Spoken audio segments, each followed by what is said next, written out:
اور ابھی آپ کو براہ راست لاہور لیے چلتے ہیں جہاں پر امیر جماعت اسلامی حافظ نعیم الرحمان اس وقت نیوز کانفرنس کر رہے ہیں۔ جس طرح انگریز نے کالے انگریز تیار کیے تھے عوام کو کنٹرول کرنے کے لیے، اس لیے کہ انگریز خود تو یہاں پر آ کر اتنی بڑی تعداد میں حکومت نہیں کر سکتے تھے، انہیں کالے انگریز چاہیے تھے۔ اور کالے انگریز کا مطلب یہ ہے کہ جو اپنی چال ڈھال میں اور چہرے مورے میں تو یہاں کے ہوں،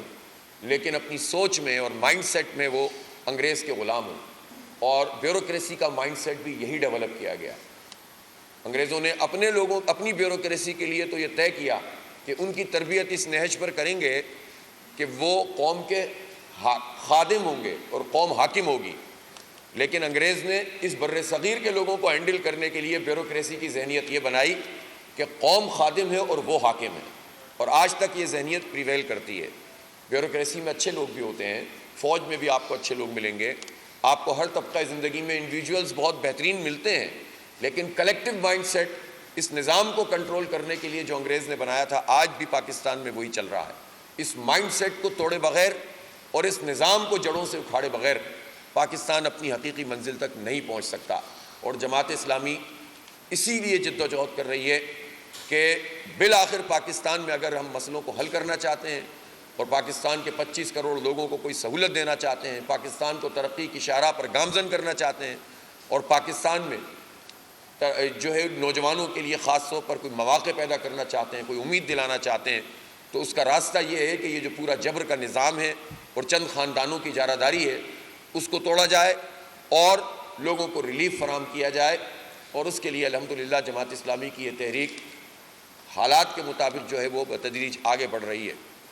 گزشتہ دنوں ہم نے حق دو عوام کو تحریک کو اثرنو منظم کیا ہے، اور آپ مسائل ہیں ان مسائل کو اجاگر کرتے ہوئے ہم نے اپنا ایک پورا چارٹر بنایا ہے، ایک قومی ایجنڈا تشکیل دیا ہے۔ اس ایجنڈے کے مطابق اب ہم نے تمام سرگرمیوں کو ڈیزائن کر کے رابطہ عوام مہم شروع کی ہے، اور آپ نے دیکھا کہ جو بجلی کی قیمتوں میں اضافہ ہے، یہ جو آئی پی پیز کا تسلط ہے، بلکہ اب تو آئی ٹی سیز کا تسلط بھی سامنے آ رہا ہے، اور اس طرح سے یہ ظلم کا نظام جو موجود ہے اس پر کوئی پارٹی بات کرنے کے لیے تیار نہیں ہے۔ آج بھی آپ اخبار پڑھیں گے اور اگر الیکٹرانک میڈیا اور سوشل میڈیا دیکھیں گے تو آپ کو پتہ چلے گا کہ ایک مرتبہ پھر پارٹیوں میں ذاتیات والی جو اور مفادات والی سیاست ہے وہ پھر سے سرگرم ہو گئی ہے، اور کسی کو کسی کی ایکسٹینشن کروانی ہے، کسی کو اپنی پارٹی کے لیے کوئی سیٹیں حاصل کرنی ہے جو وہ نہیں جیت سکا اور وہ چاہتا ہے کہ اس کو بھی جتا دیا جائے، اور جوڑ توڑ کا یہ عمل ایک مرتبہ پھر تیز ہوتا ہوا دکھائی دے رہا ہے۔ کچھ وقفے کے لیے کچھ لوگ جدا ہو جاتے ہیں، پھر دوبارہ سے مل کر اپنے مفادات حاصل کرنے کی کوشش کرتے ہیں، عوام کا بیڑا غرق ہوتا رہتا ہے، بجلی کے بل بم بن کر گر رہے ہوتے ہیں، گیس کا بحران سامنے کھڑا ہوا ہے آئندہ چند مہینوں میں، اور تنخواہ دار طبقے سے آپ ٹیکس پر ٹیکس لگا کر پیسے لیے چلے جا رہے ہیں، لیکن پاکستان میں کسی سیاسی جماعت کو چاہے حکومت میں ہو یا اپوزیشن ان جینوئن ایشوز پر بات کرنے کی توفیق نہیں ہوتی۔ اور اس کا ایک سبب یہ بھی ہے کہ جس کے پاس جب حکومت آتی ہے تو وہ اسی مرات یافتہ طبقے کو ہی فیسیلیٹیٹ کرتا ہے۔ اگر آپ صرف آئی پی پیز کو ہی دیکھ لیں کہ جس میں 2 ٹریلین روپیز یعنی 2000 ارب روپے سے زائد ہم ادا کریں گے کیپیسٹی پیمنٹ، یعنی جو بجلی جو بنے گی نہیں اس کے پیسے ادا کریں گے، تو ان آئی پی پیز کو بنانے والے اور ان کو چلانے والوں میں یہ ساری جماعتیں شامل ہیں۔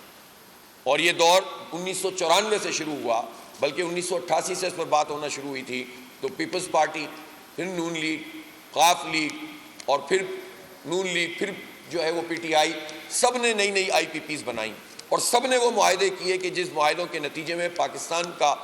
کی معیشت کو تباہ کر دیا گیا۔ اور حیرت انگیز بات یہ ہے کہ ابھی تو ہم کیپیسٹی پیمنٹ کو رو رہے تھے، ابھی پچھلے دنوں ایک بڑے جو ہمارے اکانومسٹ ہیں انہوں نے ایک موقر اخبار میں یہ مضمون لکھا ہے کہ کیپیسٹی پیمنٹ میں تو ہم جو رقم دے رہے ہیں وہ دے رہے ہیں،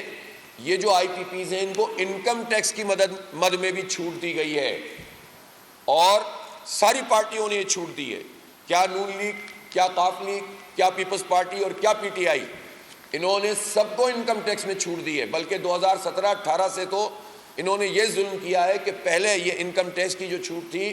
وہ کاغذوں میں لکھی ہوئی آتی تھی، اب پچھلے 6-7 سال سے انہوں نے اس کو مرج کر دیا ہے اور بہت ساری چیزوں میں، اب آپ اس کو نکال بھی نہیں سکتے کہ ان کو کتنے پیسوں کی چھوٹ دی گئی ہے۔ جہاں حکومت یہ کہتی ہے کہ ہم تنخواہ دار لوگوں کا ٹیکس کم نہیں کر سکتے، سلیب ختم نہیں کر سکتے، وہاں پر ان چند خاندانوں کو یہ حکومتیں نواز رہی ہیں اور ان کو انکم ٹیکس میں بھی چھوٹ ملی ہوئی ہے اور ان کو کیپیسٹی پیمنٹ بھی مل رہی ہے۔ یہ جتنے پلانٹ انہوں نے لگائے ان کی اکثریت اپنے پیسے پورے کر چکی ہے، بلکہ 3 4 گنا زیادہ اپنی انویسٹمنٹ سے زیادہ یہ پیسے لے چکے ہیں، اور اس کے باوجود یہ ہم پر مسلط ہیں۔ جو سب سے پہلے 5 IPPs بنی تھیں اس میں سے 4 کے معاہدے ختم ہو گئے تھے، لیکن 5 کے معاہدے ختم ہو گئے تھے اور صرف جو ہے وہ 1 کو آگے پیچھے کیا اور باقی ساری ہم پر مسلط رہی۔ تو ہم جو بات کر رہے ہیں وہ کوئی ایسی بات تو نہیں ہے کہ جو قابل عمل نہیں ہے۔ جن کے معاہدے پورے ہو گئے انہیں فارغ کریں، جن کے پلانٹ بوسیدہ ہیں ان کو ختم کریں،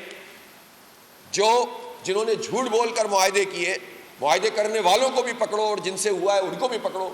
اسی لیے ہم فارنسک آڈٹ کی بات کرتے ہیں، لیکن چونکہ اس پورے عمل میں سارے شریک جرم ہیں اس لیے کوئی بھی سامنے آ کر بات کرنے کے لیے تیار نہیں ہے، سوائے جماعت اسلامی کے۔ نہ کسی میں اخلاقی جرت ہے